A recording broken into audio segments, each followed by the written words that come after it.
Before asking the children to open their books and after exchanging greetings with them, you will construct an introduction that is well related to the theme of the poem. Whereas you should always keep trying to create and construct your own, the following introduction is suggested. Write the following question on the board for one answer from the students at the end.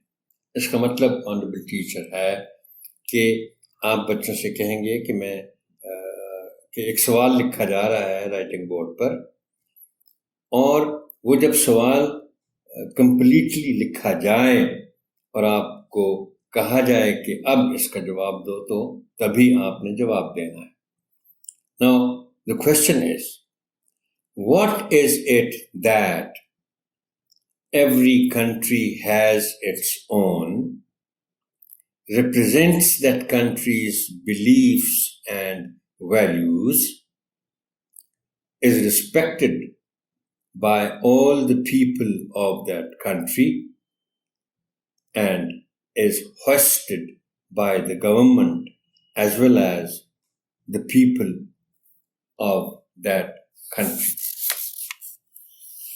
Students are quite likely to reach the right answer.